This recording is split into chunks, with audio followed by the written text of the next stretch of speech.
আসসালামু আলাইকুম রহমতুল্লাহি ওয়া বারাকাতুহু। সম্মানিত দর্শক,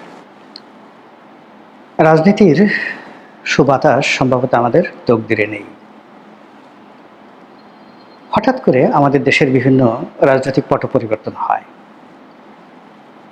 এবং আমরা আশান্বিত হই যে আমাদের ভাগ্যাকাশে এবার হয়তো পূর্ণিমার চাঁদ উদিত হবে। পরবর্তীতে দেখা গেল যে এরকম একটা পরিবেশ পরিস্থিতি তৈরি হয়, আমরা তখন হাহাকার করে বলি যে আগেই তো ভালো ছিলাম। ক্রমান্বয়ে আমাদের সব কিছুর যে অবনতি হচ্ছে, নীতি নৈতিকতা, চিন্তা চেতনা, চরিত্র, আশা আকাঙ্ক্ষা, কামনা বাসনা, সব কিছু ধীরে ধীরে এটা পতনের দিকে যাচ্ছে।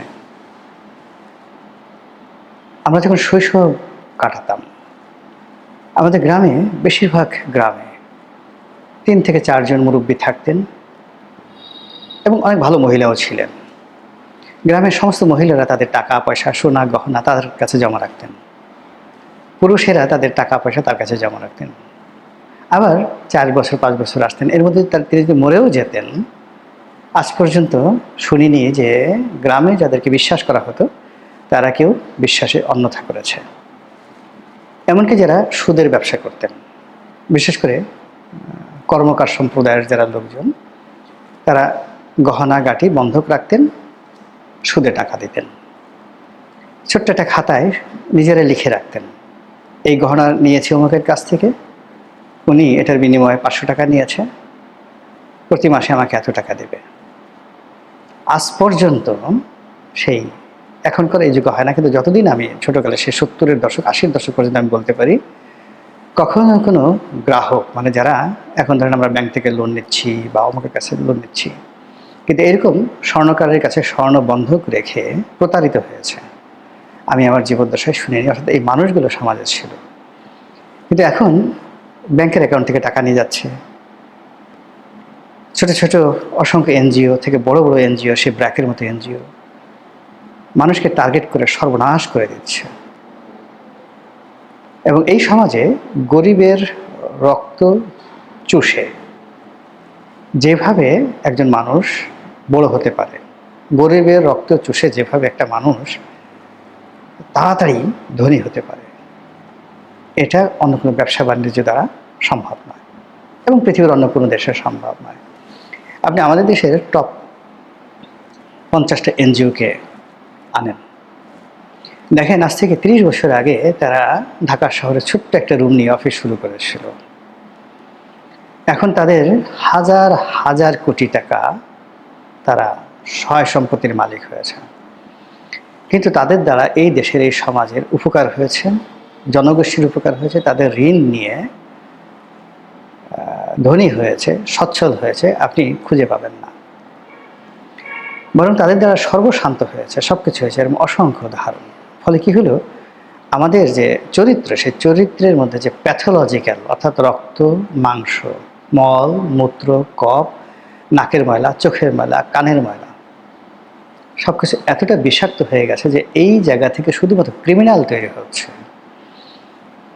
এই ক্রিমিনাল চলে যাচ্ছে প্রশাসনে, চলে যাচ্ছে ব্যবসা বাণিজ্যে, চলে যাচ্ছে রাজনীতিতে। এর কারণে কি হলো, এক একটা পরিবর্তন হয়। কখনো আমাদের সাধারণ মানুষের আকুতিতে হয়, কখনো বিদেশি যাকে বলা হয় ইনফ্লুয়েন্সে হয়, কখনো আল্লাহর তরফ থেকে হয়, কিন্তু পরিবর্তন হয়। কিন্তু ওই যে প্যাথোলজিক্যাল যে আমাদের যে পরিবর্তন, সেই প্যাথোলজিক্যাল পরিবর্তনের কারণে আমাদের আসলে সামগ্রিকভাবে আমাদের দেশের কল্যাণ হয় না, বরং অতীতের চেয়ে পরিস্থিতি খারাপ হয়। তো এরই ধারাবাহিকতায় দেখুন, শেখ হাসিনার পতন হলো। শেখ হাসিনার জমানাতে তার সমালোচনা করেছি, কিন্তু পতনের পরে আমরা ডক্টর মোহাম্মদ ইউনূসের যে 18 মাসের শাসন, এই দুর্বিষহ শাসনে আমরা যা কিছু দুর্ভোগ দুর্দশার শিকার হয়েছি, যে কষ্ট পেয়েছি, সেই কষ্টের সঙ্গে আপনি শেখ হাসিনার জমানার 17 বছর চিন্তা করেন, 17 মাস ভার্সেস 17 বছর, মনে হবে নস্যি। এই 17 মাস আমাদের জন্য বিভৎস ছিল। আমরা আবার হাহাকার করেছি, ভালো একটা নির্বাচন চেয়েছি, সবাই আসুক। এমনকি আমরা অনেক আওয়ামী লীগের একটা রিফাইন্ড আওয়ামী লীগ যে সকল ক্রিমিনাল রয়েছে তাদেরকে বাদ দিয়ে একটা রিফাইন্ড আওয়ামী লীগ আমরা চেয়েছি। কিন্তু আমরা কি সেটা পেয়েছি? এই সরকার নতুন ক্ষমতায় আসছে, এদের যে কর্মকাণ্ড, চালচলন, সিদ্ধান্ত যা কিছু হয়েছে সব কিছুই মনে হচ্ছে লোক দেখানো, লোককে খুশি করার জন্য, বাহাবা পাওয়ার জন্য, তালি পাওয়ার জন্য। জোরসে তালিয়া বাজাও বাচ্চ, জোরসে তালিয়া বাজাও, সিদ্ধান্ত সময় এরকম মনে হচ্ছে। তারপর সরকারে যে সকল পাত্র পাত্রী আসছেন, নায়ক আসছেন, নায়িকা আসছেন, ভিলেন আসছেন, কোনোটার মধ্যে আমরা স্বস্তি খুঁজে পাচ্ছি না। প্রশাসনে সেই দলবাজি, 2001 থেকে 2006 সন শাসন, যে ওই শাসনে যাদের কারণে বিএনপির পতন হয়েছিল, যে সকল দুর্নীতিবাজ রাজনীতিবিদ, যে সকল দুর্নীতিবাজ সরকারি আমলা কামলা, যে সকল দুর্নীতিবাজ সামরিক কর্মকর্তা, যে সকল দুর্নীতিবাজ ব্যবসায়ী, দেখেন তো তাদের একজন, একটু চোখ বুঝে দেখেন তো একজন বাদ পড়ছে কিনা। কেউ যদি মরে গিয়ে থাকে, তার মেয়ে তার ছেলে এখানে এসে জায়গা করে নিয়েছে। কেউ যদি চাকরি থেকে ওই আমলে রিটায়ার্ড করে থাকে, সে এখন এই সময়টাতে এসে আগে সচিব ছিল, এখন আরও বড় পদে যোগদান করেছে। আগে এসপি ছিল, এখন আইজির চেয়ে ক্ষমতা দেখাচ্ছে। আগে মেজর ছিল, এখন সেনাপ্রধানের চেয়ে বেশি ক্ষমতা দেখাচ্ছে। কোনো পরিবর্তন আছে? আগে ব্যবসা করতো, সেই ব্যবসা বাণিজ্য সব দেউলিয়া হয়ে গেছে, এখন দেখা গেল সে বাণিজ্য উপদেষ্টার মতো সরকার উপদেশ দিচ্ছে। এভাবে আসলে যে লাউ সেই কদু বলা ঠিক হবে না, বরং আগে মানে পেট এমন খারাপ ছিল, যদি প্রকৃতির ডাক আসতো বাথরুমে দৌড়ে যাওয়া যেত। এখন মাশাল্লাহ পরিস্থিতি এমন উন্নত হয়ে গেছে, বিশ্বের নাতি ফত, ওখানে সব কিছু। এরকম একটা পরিবেশ পরিস্থিতি তৈরি হয়ে গেছে। সেকেন্ডলি, আগে যারা ছিল তাদেরকে মোটামুটি দৃশ্যমান দেখা যেত, কথা শোনা যেত, চলা যেত, একটা লেভেল ছিল। বদমাশি করলেও বদমাশদের একটা লেভেল ছিল। সেই আমলের মুরগি মিলন, সেই আমলের টুকাই সাগর, সেই আমলের কালা জাহাঙ্গীর। এখন কি হচ্ছে? এখন তো এদের নাম নাই, মানে আস্তে ব্লেড যেভাবে আপনাকে কেটে দেয় ঠিক ওইভাবে কেটে দিচ্ছে, ক্ষতি হয়ে যাচ্ছে। কিস্তিতে চাঁদা গ্রহণ করা হচ্ছে, চাঁদাবাজি করা হচ্ছে, তাও কিস্তিতে। ফাজলামের একটা সীমা আছে। সারা বাংলাদেশে মানে এমন সব ঘটনা ঘটছে, না নায়ক খুঁজে পাওয়া যাচ্ছে, না নায়িকা খুঁজে পাওয়া যাচ্ছে, ভিলেন খুঁজে পাওয়া যাচ্ছে, কিন্তু সর্বনাশ হয়ে যাচ্ছে। অনেকটা ভৌতিক, ভূতের মতো করে লোকজন কাজ করছে। আর যে সমস্ত লোকজনকে আমরা দেখছি সামনে, অবস্থা দৃষ্টি মনে হচ্ছে যে বাঘের বিক্রম যার হওয়া উচিত, প্রকৃতপক্ষে তিনি বাঘ নন। যার ঘোড়ার মতো দুধর্ষ বেগে ছুটে চলা উচিত, তিনি আসলে ঘোড়া নন। এইভাবে বিভিন্ন বড় পদ পদবিগুলোতে যা হওয়ার দরকার, যেভাবে দেখা দরকার, যেভাবে শোনা দরকার, যে আওয়াজ হওয়া দরকার, প্রত্যেকটা জিনিসই এলোমেলো হয়ে গেছে। ফলে কি হলো, ময়ূর কাকের মতো ডাকছে, কাক চড়াই পাখির মতো তিরিং বিরিং করছে, চড়াই পাখি তেলাপোকার মতো উড়ার চেষ্টা করছে। এরকম বিসাদৃশ্য এবং দৃষ্টিকটু বিষয়াদি আমরা দেখতে পাচ্ছি। ফলে এই অল্প কয়েকদিনের মধ্যে আমরা যাকে বলা হয় যে স্বপ্ন, আমাদের যে স্বপ্ন ছিল সেই স্বপ্ন ভঙ্গ হয়ে গেছে। যে মোহ ছিল, কামনা ছিল, বাসনা ছিল, এভরিথিং ইজ ট্রাম্বলিং উইথ ফিয়ার। ভয়ে সব কিছু থরথর করে কাঁপছে। এভরি আইটেমস এস হবে না, every item use to spreading the smell that called obnoxious, not bad smell. এখন আমি অবনক্সিয়াস, এমন বাজে দুর্গন্ধ বের হচ্ছে যেটা ভাষায় প্রকাশ করা যায় না। এই জিনিসগুলো হচ্ছে।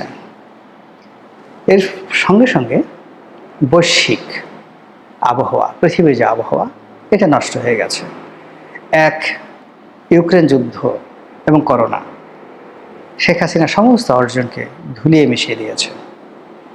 আবার এই ইরান এবং আমেরিকা যে যুদ্ধ আমাদের সমস্ত প্রাপ্তি, সমস্ত আশা আকাঙ্ক্ষা তছনছ করে দিয়েছে। আর এই সময়টিতে ধরুন আপনি অসুস্থ, কিন্তু ডাক্তার আপনাকে ভালো কথা বলছে, প্রাণান্ত চেষ্টা করছে আপনাকে চিকিৎসা দেওয়ার জন্য, আপনি মরে যাবেন আপনি জানেন, কিন্তু স্বস্তি পাচ্ছেন। কিন্তু দেখা গেল যে এমন একটা পরিস্থিতি, ডাক্তার আজরাইলের মতো দাঁড়িয়ে আছে, নার্স পাশে দাঁড়িয়ে আছে গোরখাদকের মতো, কবর সে আপনি এমনভাবে দাঁড়িয়ে আছে, পাশে আপনার দেখা গেল একজন আর্দালি দাঁড়িয়ে আছে, অনেকটা সে চণ্ডালের মতো, কেউ দাঁড়িয়ে আছে শকুনের মতো, আপনি মরে যাওয়ার সঙ্গে সঙ্গে আপনাকে খেয়ে ফেলবে। তখন জীবনের শেষ প্রান্তগুলো একটা মানুষের কাছে যেভাবে দুর্বিষহ হয়ে পড়ে, তেমনি যখন প্রাকৃতিক বিপর্যয় হয়, তারপর বৈশ্বিক বিপর্যয় হয়, আন্তর্জাতিক বিপর্যয় হয়, ঠিক ওই সময়টা যদি শাসন কার্যে প্রিয় মুখগুলো না থাকে, প্রিয় মানুষগুলো না থাকে, বরং সেখান থেকে যদি দুর্গন্ধ আসে, অ্যাবনক্সিয়াস যে স্মেল এটা আসে, তারপর কথাবার্তা যদি শব্দ দূষণ হয়, তাদের হাঁটা চলার ভঙ্গিমা সব কিছু দেখলে যদি মনে হয় যে ভীষণ রকম মনে হয় যে এটা ধাক্কা মেরে আসি, এরকম যদি মনে হয়, সেই লোকগুলো কারণে পুরো দেশবাসীর জীবন তছনছ হয়ে যায়। আমাদের দেশে কি হচ্ছে না না হচ্ছে আমার কিছু বলার দরকার নেই, আপনারা চারিদিকে তাকান এবং অনুধাবন করার চেষ্টা করেন। আমি শুধু যেটা বলি যে প্রকৃতি মানে আল্লাহ রাব্বুল আলামিন তার প্রকৃতি এবং পরিবেশের মাধ্যমে কখনো মানুষকে শান্তি দেন, আর কখনো মানুষের অশান্তিকে আরও প্রবল আকার ধারণ করেন। নতুন সরকার এলো, এবং যখন নতুন সরকার আসে কতগুলো সিমটম, শেখ হাসিনা যে বছর ভালো করলো, 2009 সালে আসলো, আসার সঙ্গে সঙ্গে 2009 থেকে 14 পর্যন্ত বা 12 পর্যন্ত আপনি দেখবেন প্রকৃতি তাকে সহযোগিতা করেছে, ভীষণভাবে সহযোগিতা করেছে। জিয়াউর রহমান সাহেব যখন ক্ষমতা আসলেন, আসার সঙ্গে সঙ্গে প্রকৃতি তাকে সহযোগিতা করেছে, নেচার ইটসেলফ ওয়াজ হেল্পফুল। কিন্তু এইবার প্রকৃতি বিরূপ। আমি যখন এই ভিডিওটা করছি, সারা দেশে তাপদাহ চলছে, প্রচণ্ড গরম। যখনই গরম চলছে, বিদ্যুৎ দরকার হবে, বিদ্যুতের জন্য জ্বালানি দরকার হবে, জ্বালানির জন্য টাকা লাগবে, কোনোটাই তো আমাদের এখন পর্যাপ্ত নেই। ফলে এই যে হঠাৎ করে প্রকৃতি যে বিরূপ হয়ে গেল, গরম হয়ে গেল, এটা সরকারের জন্য একটা বোঝা। আবার এই যে প্রকৃতি ন্যাচারালি গরম হয়ে গেল, তার সঙ্গে সঙ্গে এই যে মধ্যপ্রাচ্যে যে বোমাগুলো ফুটছে, যা কিছু ফুটছে, এটা আরও শক্তিমত্তা নিয়ে যেভাবে আমাদের উপরে আযাব হিসাবে আগামীতে আসবে, সে আযাব ধারণ করার ক্ষমতা আমাদের নেই। ফলে এইবার বৃষ্টিতে বেশি করে অ্যাসিড বৃষ্টি হবে, ঝড় হবে, বন্যা হবে, নদী ভাঙন বাড়বে, ফসল হানি হবে, এবং শুধু বাংলাদেশে নয়, সারা দুনিয়াতে। 18 কোটি মুখ আপনি কিভাবে সামাল দেবেন? সব মিলিয়ে এই যে প্রকৃতি বর্তমান রাজনীতির কারণে যে পরিস্থিতি তৈরি হয়েছে, রাজনীতিবিদদের কারণে যে পরিস্থিতি তৈরি হয়েছে, বাংলাদেশের অভ্যন্তরীণ সমস্যার কারণে যে পরিস্থিতি তৈরি হয়েছে, তার সঙ্গে আন্তর্জাতিক যে বিরূপ পরিস্থিতি, সেই আন্তর্জাতিকতার সঙ্গে আবার আসমানের মালিক রাগ হয়ে যায় যদি, কেমন হয়? আর আসমানের মালিক শাসকদের প্রতি তখনই রাগ হয়ে যায় যখন শাসকরা মুনাফিকি করে, শাসকরা মিথ্যা কথা বলে। সাধারণ আমজনতার মিথ্যা কথা আল্লাহ সহ্য করতে পারে, কিন্তু শাসকদের মিথ্যা কথা আল্লাহ কখনো সহ্য করতে পারে না। তো সব মিলিয়ে মনে হচ্ছে যে আমাদের দেশের প্রকৃতি, পরিবেশ, রাজনীতি, অর্থনীতি সব কিছু একটা লেজে গোবরে হয়ে গেছে। মহান আল্লাহ আমাদের সবাইকে হেদায়েত দান করুন এবং হেফাজত করুন। আসসালামু আলাইকুম ওয়া রাহমাতুল্লাহি ওয়া বারাকাতুহু।